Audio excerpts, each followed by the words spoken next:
আমার ছেলেকে গাছে ঝুলানো হয়েছে, টিএমসির পার্টির লোক। ওই রেজাল্টের হিংসা না, আমরা বিজেপি করতাম ওই হিংসা।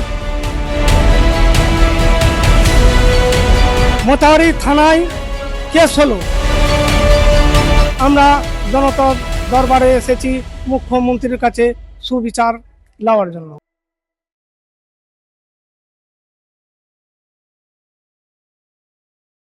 কি অভিযোগ নিয়ে এসেছেন? আমার ছেলে গাছে ঝুলানো হয়েছে, আশা করি মুখ্যমন্ত্রীর কাছে আমার ছেলে। কারা করেছে? টিএমসির পার্টির লোক। কবে হয়েছে? বছর 5 আগে। কি হয়েছিল একটু যদি বলেন। আমার ছেলেকে গাছে টেঙে দিয়েছিল। আমার ছেলে উচ্চ মাধ্যমিকে খুব ভালো রেজাল্ট করেছিল, ওই রেজাল্টের হিংসাতে মারলো না, আমরা বিজেপি করতাম ওই হিংসাতে মারলো সেটা বলতে পারবো না। মোতাহারি থানায় কেস হলো, কিন্তু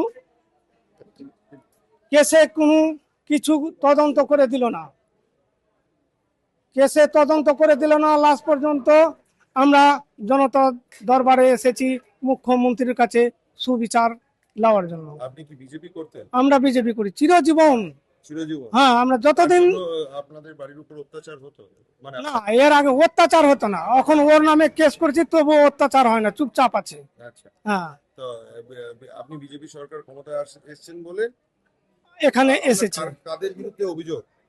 আমারই পাড়ার বৈদ্যনাথ মন্ডলের উপরে। তারা কি করতো? তারা কি party তারা করতো? টিএমসি পার্টি করে, সে চাপা দিয়ে রেখে দিয়েছে, কিছু করে দেয়নি। ছেলের মোবাইল নিয়ে গেছে, মোবাইলটাও দেয়নি, থানাতে রেখে দিয়েছে। অবশ্যই মোবাইলে কিছু আছে বলে দেয়নি।